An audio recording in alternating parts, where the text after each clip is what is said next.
छत्तीसगढ़ के एमसीपी जिले चिरमिरी में हर वर्ष की तरह इस वर्ष भी सावन के इस माह में महाकाल भक्त मंडल चिरमिरी द्वारा विशाल कावड़ यात्रा बगन बच्चा दफाई से हनुमान मंदिर एकता नगर गोदरी पारा तक एक विशाल कावड़ यात्रा निकाली गई, जिसमें काफी बड़ी संख्या में श्रद्धालु इस कावड़ यात्रा में सम्मिलित होने पहुंचे थे। 3-4 किलोमीटर की यात्रा में लोग बड़ी श्रद्धा और विश्वास के साथ 3-4 किलोमीटर तक पैदल चलकर इस हनुमान मंदिर एकता नगर गोदरी पारा में जल चढ़ाए हैं, जहां बड़े बड़े डीजे की आवाज में भक्ति गीत में लोग नाचते झूमते भी कुछ भक्त देखे गए। लेकिन वर्षा के इस मौसम में भी श्रद्धालुओं का भगवान पर भरोसा था कि रास्ते भर पानी नहीं गिरा, जिसके चलते यह रैली शांतिपूर्ण ढंग से 3-4 किलोमीटर तक लोग पद यात्रा कर रहा इस यात्रा में जल चढ़ाने के लिए मंदिर पहुंच गए। इस संबंध में भक्तगण लोगों ने मीडिया के माध्यम से इस कावड़ यात्रा के बारे में और सावन महीने में कावड़ यात्रा क्यों निकाली जाती है, इस पर अपने अपने विचार व्यक्त किए। सावन के महीने में कांवड़ यात्रा क्यों निकाली जाती है? देखिए, ऐसा है कि जब समुद्र का मंथन हुआ था, उस समय समुद्र मंथन में जो 14 रत्न निकले थे, उसमें सबसे पहले हलाहल विष निकला था, जिसके पान करने से भगवान शिव ने उस विष को अपने कंठ पर धारण किया था, क्योंकि उनके हृदय पर राम थे। अगर अंदर जाता तो भगवान श्री राम को नुकसान पहुंचता। तो उस विष के प्रभाव से उनके शरीर में जलन उत्पन्न हो गई थी। माता पार्वती दौड़ कर गईं और बेलपत्र की औषधि लाईं, जिससे भगवान शिव के शरीर को ठंडक प्राप्त हो सके। परंतु कहते हैं कि अपने भक्त को भगवान को रिझाने के लिए भक्त नाना प्रकार की क्रीड़ाएं करते हैं। तो नंदी नाम का एक भक्त था जो दौड़ करके गया और कंधे में 2 मटका पानी भर के लाया और भगवान शिव के ऊपर चढ़ाया। उसी दिन से कांवड़ चढ़ाने की प्रथा चालू प्रारंभ हो गई है। सावन महीने में कांवड़ यात्रा क्यों निकाली जाती है? देखिए, पवित्र सावन महीने में शिव जी का जलाभिषेक किया जाता है। एक पारंपरिक माहौल, जब प्रकृति हरियाली के साथ अपने खुशनुमा पूरा आच्छादित रहता, आशीर्वाद देता है।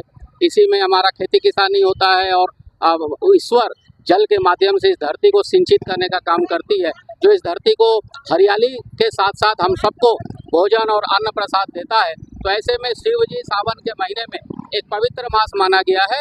इस महीने में पुण्य स्नान करके जल चढ़ाने से सनातन धर्म में बहुत आध्यात्मिक इसका महत्व है और आने वाले दिनों में ईश्वर की असीम कृपा प्राप्त होती है। इसीलिए सभी श्रद्धालु ये प्रयास रहता है कि सावन के महीने में हम जलाभिषेक जरूर करें। ये कांवड़ यात्रा कहाँ से निकाली गई थी, कहाँ तक चली, कितने किलोमीटर? देखिए, कांवड़ यात्रा तो हमारे चिरमिरी के अन्य साथियों ने किया है।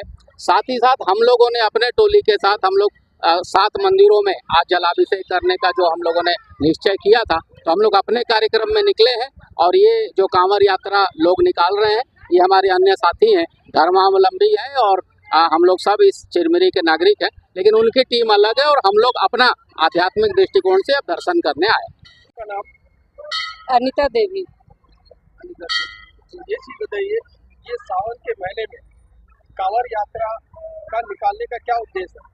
कांवड़ यात्रा निकालने का ये उद्देश्य है कि सावन का महीना है, पावन धरती है। सावन महीना बहुत पवित्र महीना होता है, इसलिए कलश यात्रा निकालते हैं लोग, क्योंकि ये उत्सव को मनाया जाता है और हर साल आज करीबन 13 साल से मनाया जा रहा है। तो करीबन जब 13 साल से मनाया जा रहा है तो मेरे को लग रहा है कि आगे और चलते ही जाएगा ये पीढ़ियाँ, क्योंकि आज हम मना रहे हैं, कल हो सकता है हमारे बच्चे भी मनाएंगे।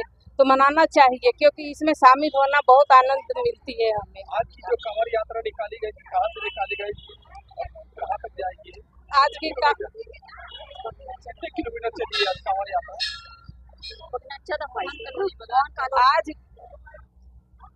आज की कांवड़ यात्रा हनुमान मंदिर गोदरी पारा से निकाला गया है, बगनेचर तक गया है।